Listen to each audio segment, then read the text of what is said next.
Welcome to the Lead with Your Soul podcast.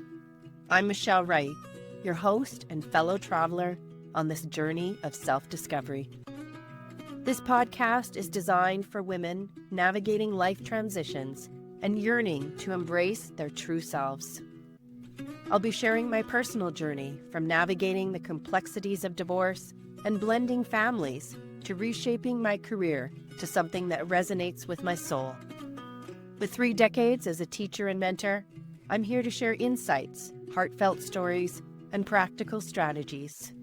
Together, we'll explore how to cultivate self-love and create the vibrant, fulfilling life you deserve. Join me each week as we dive deep into the art of living authentically. Hello, welcome to the Lead with Your Soul podcast. I'm your host, Michelle Wright. And you see, we're in a different place. We are at my cabin in Saskatchewan. So we have a bit of a different setup today, but the process is the same. I'm going to invite you to just find a journal, get your favorite drink, and just relax. And if you're looking for this recording, you can see it on Spotify. You can also go to YouTube and watch the recordings on YouTube. So that's where you can see all the cards if you're a visual person and want to look at those. So as we start today, I'm just going to invite you to just take a deep breath with me, hand on your heart, and just relax, just relaxing in so that we can get the messages from our intuition. So we set the intention that we're going to connect with our spirit guide. And I have some Palo Santo here, so we're just going to create a sacred space with this intention that what we're hearing, whenever you come across this recording, the messages that you hear are for your highest good and to help you move forward to the best version of who you can be for yourself and for everyone around you. So that's how we're going to start these soul messages.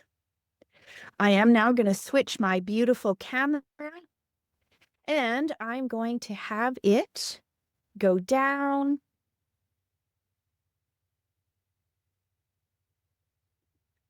Just going to get my camera going. There we go.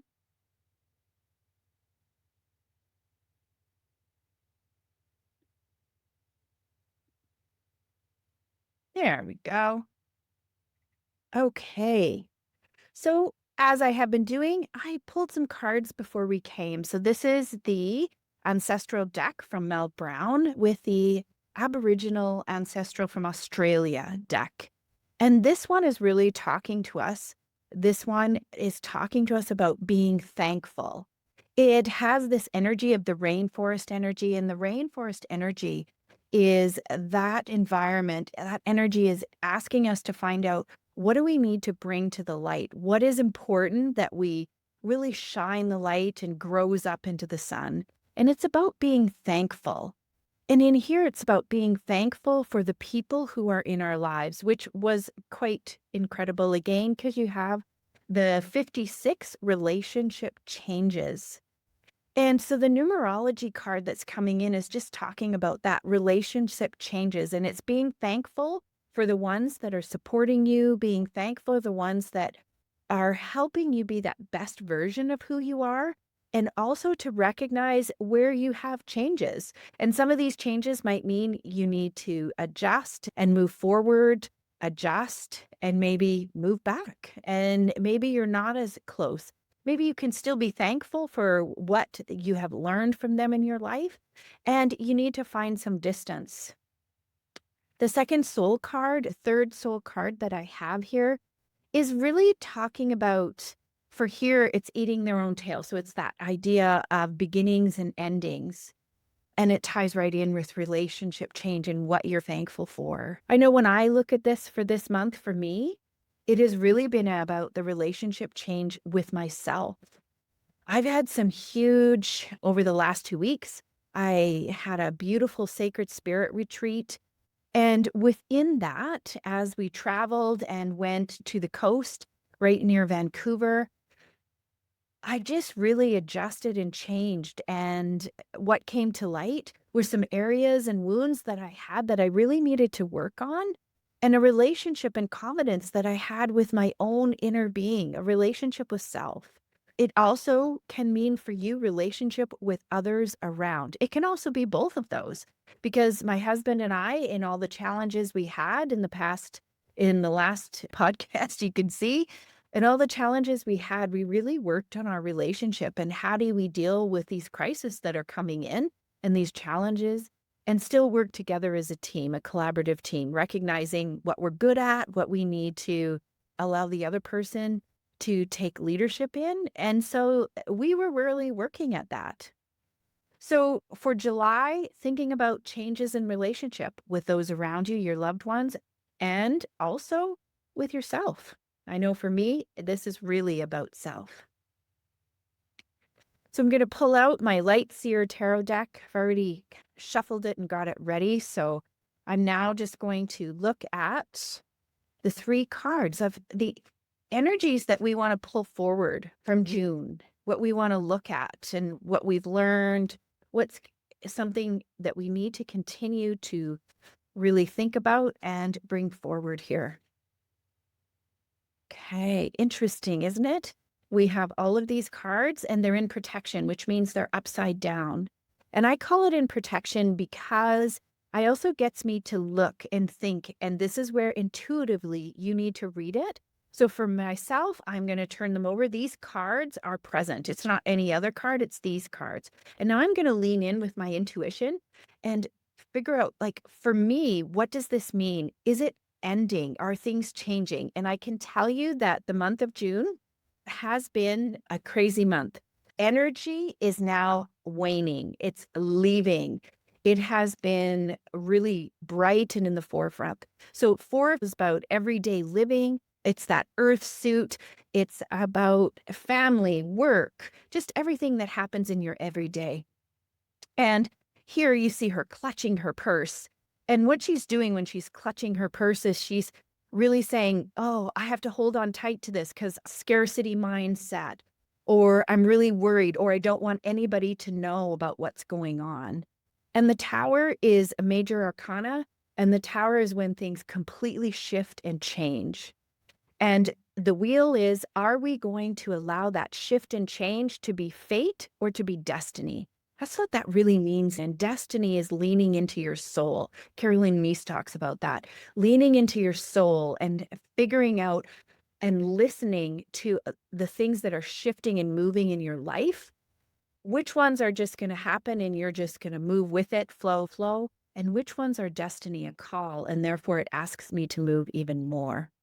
And I can tell you for me, this past month, this was exactly it.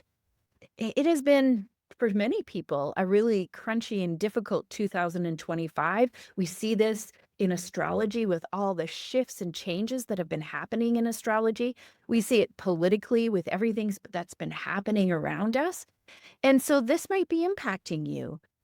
And for me, this has been more of an internal journey, a real internal journey that brought me, I recognized that I was holding on so tightly, not wanting to shift or change. I think on the outside, I said, yes, I want to shift and change. Look at me, look at what I'm doing. But when it really came to diving in and trusting, I did not. I actually closed right up. I just contracted completely when the Tower moment happened. And it was a real Tower moment for me. I was sobbing, I was crying, I was disillusioned, and I'm like, what the heck, man? And as we moved into the wheel, it could have just been something that happened to me, and then I just held it as, look what happened to me. I'm going to hold on to this wound. Instead, I changed and I said to myself, I am surprised that this is happening to me. I've been working really hard. I've been digging deep into my soul, into my heart, and really working at uncover what's happening in my life. And now I'm coming at 56, I'm coming closer and closer to my Saturn return. So there's going to be some crunchiness and also some situations that really invite me to say, okay, this is happening to you. This is an opportunity. How are you going to respond? And I did at first respond in the old ways, contracting, being a crumbled mess at the bottom of the tower, and just going, I can't believe this is happening. I'm just this kind of victim mode. And I quickly shifted into a different mode and asked myself a whole bunch of questions and just said, how can I not be here anymore? How can this change for me? What do I need to look at? Now, for me, part of that was actually moving towards and getting a counselor. That's how big this was for me. And so I've connected with therapy and I've just said, okay, I really need to revisit. And I've recognized that some of this comes from some trauma. Some of this comes from trauma that has been happening in the last several years, and some that ties way back to when I was younger. And I think that's an important lesson for me and for yourself. Over the last month or even the last several months, can you connect with some of these thinking? And how have you moved into having it destiny? What are the choices that you are going to actively make to help you move past the tower moments for yourself? And what does that look like? What did it feel like when it's happening? And what has shifted since then? Because the thing about towers is it's hard as hell to live through those. Your heart is broken, you're emotionally vulnerable, everything's distraught, just rubble everywhere. And you can think about that from a relationship change perspective. You can think about that from a personal perspective. And that's where I say for me, this was a huge change in my relationship with my inner world, myself. And that's what I needed. It was the end of something and the beginning of something else. It really helped me to be thankful. And that's the thing, thankful for what I was. Because the tower allows us to think of what we are thankful for and identify the things that really are important to keep in our lives for ourselves, if it's your own inner world. Keep the relationships in your lives that actually feed you, help you move toward the person you want to become. And the tower also allows you to say, the rest here is rubble. It's not useful. It's not what I'm going to do. So I'm going to leave it behind. I'm going to thank it for the purpose it has been in my life. Maybe it might be thanking relationships, people. For me, it was thanking my trauma responses, thanking the way that I was protecting me. And I needed to thank that and say, you know what? Our mind is a beautiful, wonderful thing. And it is actually meant to keep us safe and to protect us. And I'm thankful for that. But I didn't need this response. I needed to move into that wise mind. I needed to move into that thinking and change some of the ways that I am reacting to situations. And that's how I moved into destiny. So it'll be interesting to see what you're bringing forward for yourself. I now have Colette Barron-Reed, her animal spirit deck. Transformation is beautiful. Oh my gosh. This is where you can make this shit up. Let me tell you. Because it just fits perfectly. This card just fits so perfectly, the butterfly. So even in my coaching business, this is what I'm talking about. This is how I work with women in transition. Just recognizing that we're in this moment and the tower's falling and we're trying to figure out how do we move into our destiny. The challenge we have is that we're goop. So the caterpillar to the butterfly, you're actually goop, you're formless. And it's in this goop and formlessness that I find the cards really help me and guide me. And it is talking about these transformations of how we're moving forward, transformations in relationships with ourselves or others, the beginning and ending, and to be thankful for being given this opportunity. I was thankful. I didn't enjoy crumbling and being emotionally distraught, but I was thankful for it because without that, I can't move on to the next piece. And that's what was beautiful and wonderful for me, is to really move on past that. So for you, where are you seeing the beauty in the transformation, the beauty in the changes that have been coming over the last several months, and really identifying those and celebrating yourself in those? Because I think that's the thing. When we do get to a butterfly moment, sometimes I, for sure, can be so Virgo moon in my life and just be like, okay, So tick, this is my to-do list. What am I doing next? What am I doing next? Instead of leaning in and really celebrating and living in the sun and appreciating the changes, appreciating that I had this experience and that I had the courage to move towards healing, move towards changing from feeling like a victim into being curious and diving into what does this mean for myself through therapy. And that was an important piece for me, was moving in. And so for you, how are you seeing transformation beautiful in your life? I am now going with our reflections tarot because in here, we're going to, as we go transformation in the month of July, what are some of the challenges that are going to come up for you that are going to help you to continue to grow, help you to continue to build and connect into this newness that you're creating? So when you have this change, how do you actually lean in? And these challenges are going to be here for us. So we have the 10 of Wands, once again in protection. And I think this is really about the 10 of Wands here. It's about waning. So because 10 of Wands is this person is working really hard. So usually we'll see also a picture of carrying wands and they're just like crunched over, moving really heavy because the work that they're doing is so hard. It's a long, hard, arduous process. And it's recognizing that as we allow things to change, as we allow and move into the new, as we release and move into destiny, actually the denseness, the hardness, the real difficult parts, if we choose to not stay in victim, if we choose to release and move forward and allow change to happen, then our work actually becomes lighter. And that's where we come into the Queen of Cups. The challenge this month is to really connect with your own nurturing, your own intuition, your own relationship with self, and then a healthy, nurturing relationship with those around you. What does that look like for filling your cup first and connecting where you are, identifying, yeah, I'm doing really well today, or I'm not doing well. I don't have enough energy today.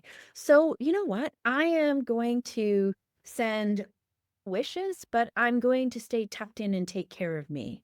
Or today, I really know I'm on fire and I want to connect with others. So I'm going to call them and set this up. And in here, there's that sense of justice, this sense of justice coming into the world. And justice can actually mean literal justice, meaning you could be having a relationship change in which the law is involved and there's actually justice of what is right and there's legal matters happening. When I tag into this is about that major arcana card of absolute balance, justice. And with the justice about recognizing the thing that's coming in is reading Carolyn Meese's book, Grace. And it was so powerful because she said one of the things you need to let go of as you move along into this journey of destiny is not always figuring out why. The why is not important. Why did this happen? Why do natural disasters occur? Why do some people have negative things happen to them and some don't? Why? And she said, you know what?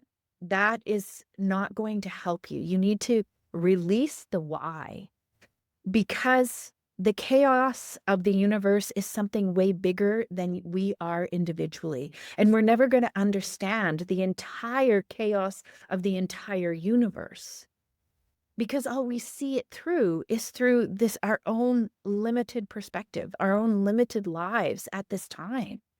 And so our sense of justice at times can feel very skewed. And so just going back and using my example, I'm needing to go back and understand what I need to heal. But the justice that I'm seeking is not justice for and reparations for what has happened throughout my life, because I'm letting that go. I'm letting the justice is there has been karmic justice, I think, in all situations. And where there hasn't been, that's not what I'm worried about. My challenge is not worrying about that justice, but letting it go and moving more into that balance, the scales of balance. The balance for me is to figure out how I can use this injustice that has happened in my life to help me move forward. Because in truth, when I go back and I really look at how these different situations have played out in my life, they've actually given me some very powerful skills, experiences that have helped me move forward and that have made me the powerful intuitive, the powerful teacher, coach, and empath that I am today. And if I didn't have them, then I don't know where I would be, but it would not be me. It just wouldn't be me anymore. And so it's really letting go of why did this happen and how come, and just going on to the learning about how it can improve your life, being curious about how it can change your perspective and it can bring you closer to the destiny that you want to create, to your highest purpose, to the best way that you can serve yourself and this world and all those around you. And how do we do this? We surrender to play. Judith Orloff, our surrender cards. Isn't that interesting? Because in this month of July, you need to get out in the sun. You need to get out onto that beach, and you need to find different ways to play. Work less hard. Find ways to see the joy. This is our summer. This is our time to, even though we're working deep and hard, this is our time to take a break from overthinking, do something fun, play, rejuvenate. In summer, we're allowing our vitamin D in the sun just to solar charge us and just to fill us up. And the challenge will be, we want to sit, we want to work, we want to dig in deep. And the best way to find balance in this is to play. So it's serious stuff going on, and we have to dig into the play. Interesting, isn't it? Now, our cosmic wisdom cards from Athene, we're going to find out, so what are your spirit teams and ancestors, angels? What's the universe sending to us as gifts for this month? The King of Wands, the Nine of Swords, and the World. So here we see the King of Wands. The King of Wands is coming in, and the Nine of Swords is also coming in. I see them both coming in. And the King of Wands is, if we're allowing ourselves to play, the real joy, the real is, Wands is our fire suit. It's passion, it's creativity, it's joy. It's just the things that really light you up, and it's leaning into them. So the gift is, you're going to be activated. These things are calling you. But the Nine of Swords is, we have all of these doubts. Swords is that suit of air. It's that suit of thinking, communication. And here you can see she's got all these swords just draped right over her. It's all of our nightmares, all of our worst thinking, all of the things that we couldn't let go of over here. Maybe we're stuck in cyclic thinking. Maybe we're stuck in worry. We're stuck. And so we have to find a way to let it go. We have to find a way to just move into a different light. And that's where play comes in, because if you're in a thankful place, if you're in a place of gratitude, if you're in a place of play, it's hard to stay in this emotional state of worry. And this is coming to us because it's going to help us. The very last card is the World. It's actually this card in tarot. It's the ending of everything that's happened. This is the major arcana card, and it's the end of the hero's journey that went from 0 to 21. And this is 21. So the gift is, we are ending something in this month. We're ending things, and we need to be thankful, and we need to allow our relationship with whatever's ending to change, relationship with people. And it's going to be hard, but follow your spirit, follow your guide, follow your intuition and your passions, and play, and recognize, put your hand on your heart when you're in that challenging nightmare space, because the Nine of Swords is really about, you can't sleep and you're having nightmares and it's keeping you up. recognize that. I usually journal through that. I'll pull other cards. How can I release it? I will even do a ritual where I'll write down what my actual nightmares might be, my actual worries. And then I will burn them. I'll actually have sacred fire and I'll burn it. And I will place it outside and say, I am done. This is finished. So ritual actions can help you. You can also do this on the full moon. So full moons are another time when whatever we've tried to create has been finished. It's done. It's the culmination. That's the full moon. And in a full moon, you can really think about what are all the ties or connections that you can sever. So I often will see myself just in the light of the full moon, and I'll have all of these tendrils coming out to me. And there'll be tendrils of sabotage, tendrils of addictions, tendrils of cyclic thinking that isn't getting me where I need. And I ask Archangel Michael to use his cosmic, beautiful sword of light and just to cut those off and remove them from me. Because he has the power, that angelic power to heal me and to release me. And it's in here I can end this time. I can really symbolically end what no longer serves me. And I can move into what is going to light me up, what's going to bring me joy. And I can celebrate this ending. That's an important aspect of full moon. To find out, just look it up when the full moon is this month and take some time to be in ceremony. You can Google, there's lots of journals you can do for full moon. What do I need to release? What has come into fruition for me? So what is showing up? And what do I need to release so that I can start new in the new moon? And here we have the sacred rebel. Dream a beautiful dream.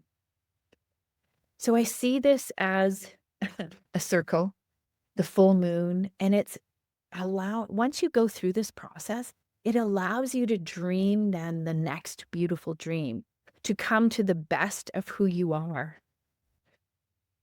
That's going to be the gift that's coming. A new dream is coming, but we have to finish things up in order to allow the new to start.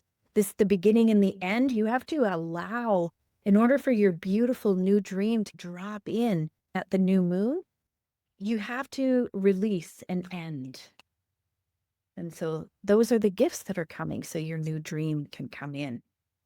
And now overall, Jamie Sawyer with her hand tarot is saying, overall, what do we need to know? And so she has a beautiful message, the Five of Pentacles. And here we have the Two of Cups. Two of Cups is about relationships, and it was in protection. And so there are relationships that are changing. So when it's in protection, there are relationships with yourself, with others, that are the energies going out of it. And it is important that you let it go. The Five of Pentacles is really, Pentacles is about the earth suit, and the Five of Pentacles is really, it's about worrying about what you don't have and worrying about what isn't there. And so you spend so much time worrying, you can't actually see what is there. Another way this is described is they'll have the Five of Pentacles, they'll have a person that's really hungry and cold in the winter outside of a church, and the church window is blazing bright, the bright light coming out, and you can see food and warmth. And all the person has to do is open up the door and go into the church. So this is about, we are the prisoners of our own mind. We create our own limitations.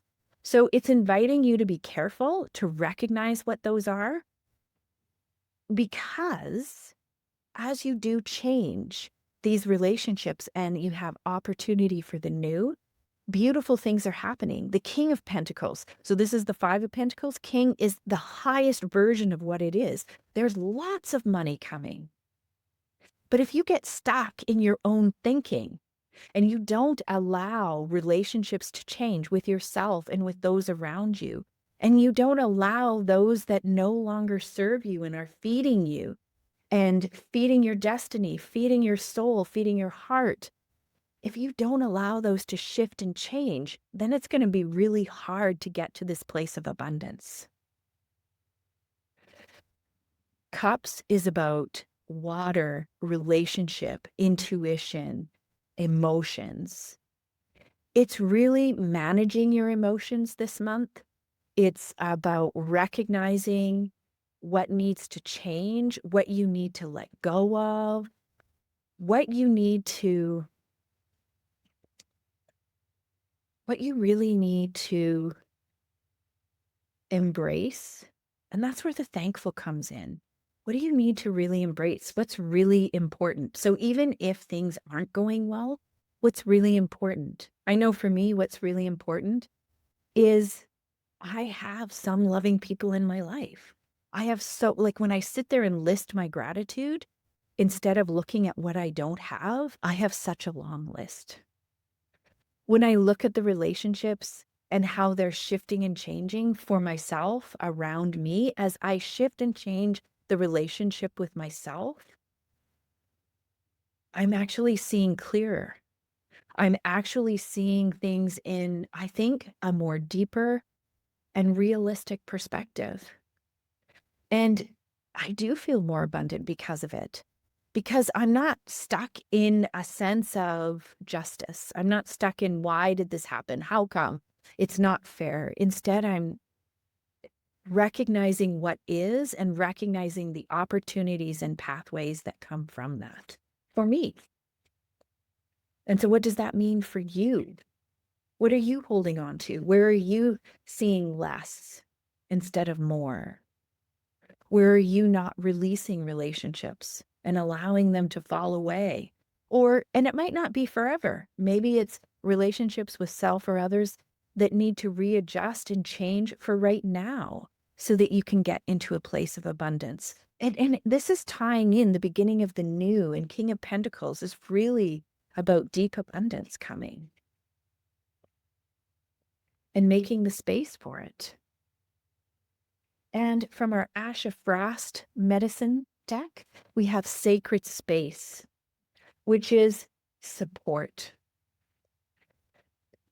The spirit, the universe, your angels, your guides, whoever you called in the beginning of this, is really sitting here and saying, I am here to support you. We are here. How are you asking for help? How are you connecting with us? How are you releasing with us? And it's also about creating sacred space for yourself. For me, it's, as you can see, I have lots of crystals. I have my Palo Santo. I do cards. I journal. I meditate. I take walks out in nature because I have this beautiful dog that needs that. But I create these as sacred space and sacred moments. And I'm asking and connecting with the divine. I'm asking and connecting with the universe and my spirit team. What are some of the messages? And then I watch and I observe the synchronicities that come in. I see the feathers that are dropped and the messages that they can mean for me. A message is my dad is a butterfly. He comes to me and I see him at pivotal moments and pivotal thoughts when it connects to a sacred connection.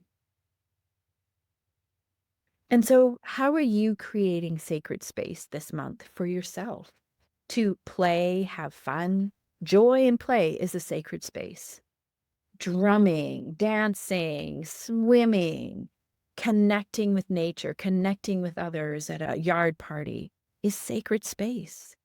How are you seeing the joy of the universe witnessed through those interactions? This is the Lantern Oracle. So we're going to now just have overall, what are some insights that we could bring and that kind of help us connect? So the Lantern Oracle, we're wondering, eternal gatekeeper, acknowledge, assert, and protect what is right for you.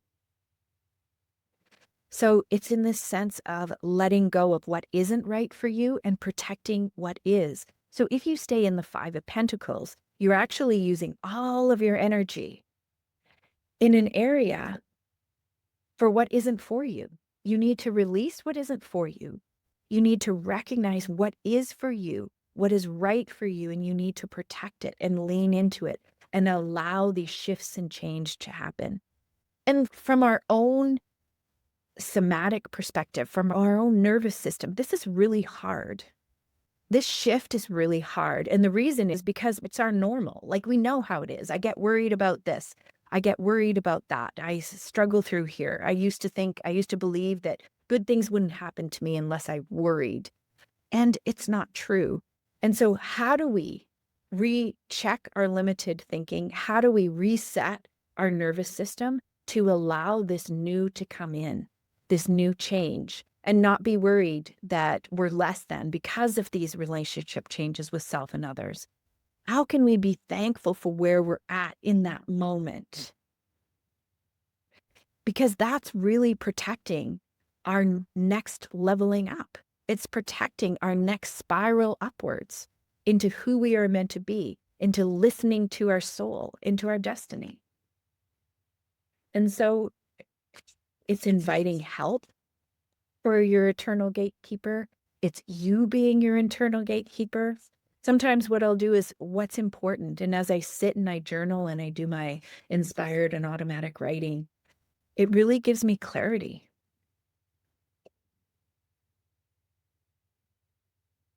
From our spirit deck, the meaning is in the middle. Memento mori, life, presence, depth. The meaning is in the middle. It's not in the extremes, which is so important. You have death, you have light, and it's in the middle. Where are you finding this cosmic balance, this middle ground? Where are you finding the middle ground between the new you're creating and the old you're letting go? It's in the middle. Finding your balance in creating your destiny in the middle of the wheel, in the middle, because that's where you are. Your soul, the internal light that's inside of you is there. We have Asha Frost's elder spirit. What is the which animal is going to come forward to help guide us this month? The porcupine. Guard your space. So it is important that you have sacred space and that you guard it and you take care of it and you understand when to play, when to be in sacred space, when to release, when to embrace, when to hug yourself and give yourself compassion, and when to just say, you know what? Give it up to your spirit team. I do that too. I just give it up. I just be held with the universe. And I just invite them to hold me. What is it you need? And with Megan Watterson's Divine Feminine, Miri Bai, the saint of true freedom. Love is what sets me free. I am married to my own soul. Love is what sets me free. What is it you love? What's the love? And you are the love. It's your own soul. What are you deeply in love with for yourself? What are you deeply inspired by yourself?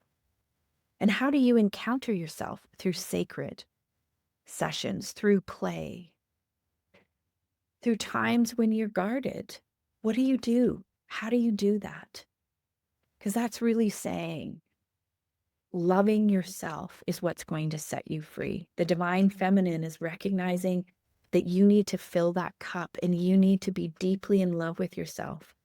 This is also about mirror work by Louise Hay. You can Google that.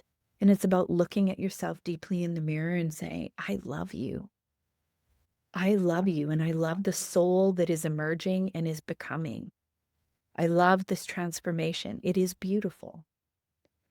And I might be in the goop and I trust that it's coming. Kuan Yin, our beautiful Bodhisattva of love and mercy. As we close our reading today, what does she have to say to us? The divine plan is always happening, even if it all appears to be going backwards at an alarming rate. Do not give in to doubt. Do not dispense with trust. The ocean appears to pull back in order to build another wave that will soon reach the shore. So it is with the unfolding of life and the mysterious workings of grace. Trust unconditionally. Celebrate. Ooh, this gives me chills. Like, I see this so much in the Nine of Swords, even if it's going backwards. I see it in the trust of the butterfly, even when you're in the goop. I see the trust as we're creating, and it's recognizing that this cyclic idea of life, of letting go and emerging, and the ebb and flow is something that we need to embrace. And it's hard for us to embrace change.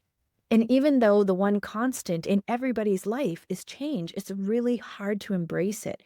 We can't help. Our nervous system loves to keep things exactly the same. And so whenever we have change, it sends alarm bells on us and saying, I don't know, this is new. It's making me worried. It's making me so worried. It's all new and I'm not sure. And so it's holding yourself, taking space for yourself and protecting yourself and allowing yourself to know that you are safe, wrapping yourself up and enjoy the mysteriousness is because we don't always know what's becoming. We don't always. And isn't that beautiful? Because often the universe, spirit, creator gives to us unimaginable things that we couldn't even begin to think about. And when we're trying to be in control, my Virgo moon does this all the time. And I'm like, no, I want this, then this. And I'm very specific and prescriptive. And the universe is saying, but I have so much more to offer for you. Release what no longer serves you. Allow it just to start to be and connect. And it doesn't have to be this hard. Just lean in and trust and let us move you forward. All we're asking of you is to love yourself. We're asking you to have a thankful heart and be thankful for the gifts and the people we share with you and the signs that we share with you. Be curious. What a beautiful July. It has once again been a wonderful honor to read for you this July. I know that no matter when you come across this, there's going to be messages in here that will help guide you forward. Until next time, keep being with your soul.